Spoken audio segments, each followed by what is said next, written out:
அல்லாஹு அக்பர், அல்லாஹு அக்பர், லா இலாஹா இல்லல்லாஹு வல்லாஹு அக்பர், அல்லாஹு அக்பர் வலில்லாஹில் ஹம்து, அல்ஹம்துலில்லாஹில்லதி ஜஅல லனா ஃபில் இஸ்லாமி ஈதன், ஸல்லல்லாஹு அலைஹி வஅலா ஆலிஹி வஅஸ்ஹாபிஹி வஸல்லம தஸ்லீமன் கஸீரா, அம்மா பஅத்.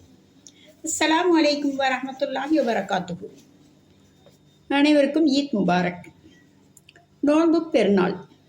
மனிதன் சந்தோஷம் அடையும் போது அதனை வெளிப்படுத்த நாடுகிறான். இவ்வாறு செய்வது மனித இயல்புதான். இஸ்லாமும் மனிதர்களின் இவ்வுணர்வினை கருத்தில் கொண்டு மகிழ்வை வெளிப்படுத்த 2 நாட்களை குறிப்பிட்டுள்ளது. ஒன்று ஈதுல் ஃபித்ர், மற்றொன்று ஈதுல் அல்ஹா. இஸ்லாமில் மகிழ்வை வெளிப்படுத்த இவ்விரு நாட்களும் பெருநாள் ஆகும். இது அல்லாத வேறு எந்த நாட்களும் நிர்ணயம் செய்யப்படவில்லை.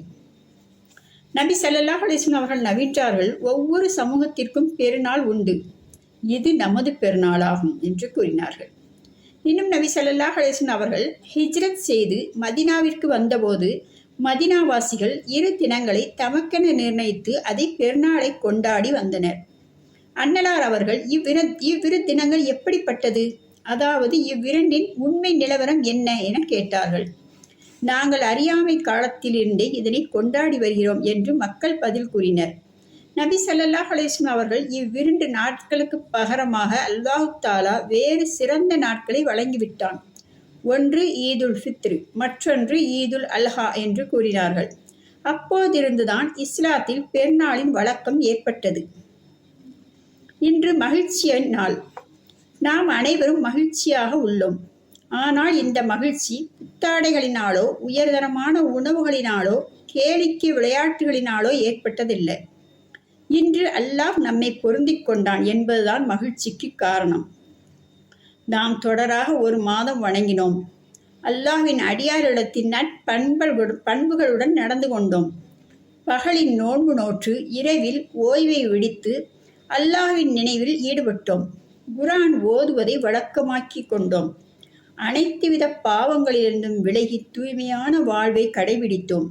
இத்தகைய அமல்களினால் அல்லாஹ் தஆலா நம்மை பொருந்திக் கொண்டான். அடியார்களை அவர்களது எஜமானன் திருப்திப்படுவதை விட வேறென்ன பெரிய மகிழ்ச்சி இருக்க முடியும்?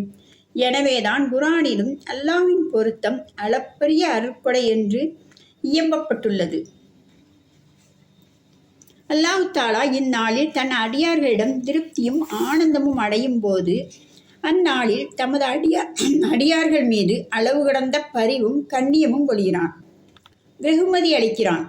ஹதீஸில் வருவதாவது, நபி ஸல்லல்லாஹு அலைஹி வஸல்லம் அவர்கள் நவின்றார்கள், ஈதுடைய தினத்தன்று அதிகாலையில் மலக்குகள் நடைபாதைகள் நின்று சப்தமிட்டு இவ்வாறு கூறுகிறார்கள், முஸ்லிம்களை அந்த கருணைமிக்க ரஹ்மானின் பக்கம் செல்லுங்கள், அவனே நன்மைகளை வாரி வழங்குபவன், சிறப்பான பகரத்தை அளிப்பவன்.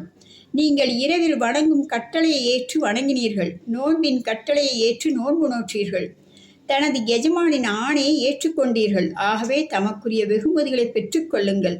மக்கள் பெருநாள் தொழுகையை நிறைவேற்றியதும் ஒரு அறிவிப்பாளர் உரக்க சொல்கிறார், கேளுங்கள், உங்கள் இறைவன் உங்களை மன்னித்து விட்டான், நீங்கள் நேர் வழி பெற்றவர்களாக உங்களது வீடுகளுக்கு செல்லுங்கள், இது பரிசளிப்பு தினமாகும், வானத்தில் இந்நாளை பரிசளிப்பு நாள் என்று அழைக்கப்படுகிறது என்று கூறினார்கள். ஹதீஸில் இன்றைய நாளில் மனம் திறந்து தேவையுடையோருக்கு செலவு செய்யும்படி வலியுறுத்தப்பட்டுள்ளது. அப்போதுதான் அவர்களும் பெருநாள் மகிழ்ச்சியில் முழுமையாக பங்கு கொள்ள முடியும். அவர்கள் பெருநாளை கொண்டாட எவரிடத்திலும் யாசிக்காத நிலை ஏற்படும். நபி ஸல்லல்லாஹு அலைஹி வஸல்லம் அவர்கள் கூறினார்கள், இன்றைய நாளில் ஏழை வறியோருக்கு அவர்கள் பிறரிடம் கையேந்தா வண்ணம் செலவு செய்யுங்கள் என்று கூறினார்கள். சதக்கத்துல் ஃபித்ரின் நோக்கமே ஏழைகளுக்கு உதவுவது, அவர்களின் அத்தியாவசிய தேவைகளை ஏற்பாடு செய்வதாகும். எனவே இதனை ஈதுடைய தொழுகைக்கு முன்பதாகவே கொடுத்து விட வேண்டும். ஈதுடைய தொழுகைக்கு சற்று முன்பதாகவே கொடுப்பது மிக சிறப்பானதாகும். அப்போதுதான் ஏழை மக்கள் தமது தேவைகளை பூர்த்தி செய்வார்கள், ஈதுடைய மகிழ்ச்சியில் திளைப்பார்கள். இப்னு உமர் ரலியல்லாஹு அவர்கள் கூறுகிறார்கள், நபி ஸல்லல்லாஹு அலைஹி வஸல்லம் அவர்கள் எங்களுக்கு சதக்கத்துல் ஃபித்ரை பெருநாள் தொழுகைக்கு முன்பதாகவே கொடுத்துவிட உத்தரவிட்டார்கள். இப்னு உமர் ரலியல்லாஹு அவர்கள் 2-3 நாட்களுக்கு முன்பதாகவே சதக்கத்துல் ஃபித்ரை நிறைவேற்றி வந்தார்கள். ரமலான் நம்மிடமிருந்து விடைபெற்று விட்டது.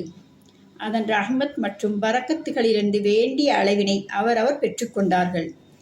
அதன் ரஹ்மத்துகள் மற்றும் பரக்கத்துகளிலிருந்து பயன் அடைவதை விட முக்கியமான விஷயம் அதனை நாம் பாதுகாப்பதாகும்.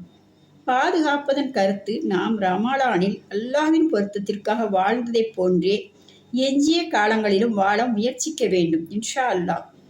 அதே முறையின்படி வாழ்வதற்கு தக்வா என்று கூறப்படும். ரமலானின் நோக்கமும் மக்களின் மனங்களில் தக்வாவை ஏற்படுத்த வேண்டும் என்பதே. சூரா பகராவில் அல்லாஹ் தாலா கூறுகிறான், ஈமான் கொண்டோரை உங்களுக்கு முன் இருந்தவர்களின் மீது நோன்பு கடமையாக்கப்பட்டது போன்றே உங்கள் மீதும் கடமையாக்கப்பட்டுள்ளது. நீங்கள் இறை அச்சம் உடையவர்களாக ஆகுவதற்காக என்று கூறியுள்ளான். ரமலானுக்கு பின்பும் தூய வாழ்வை வாழ்வதற்கு அல்லாஹு தாலா நம் அனைவரையும் அருள் செய்வானாக.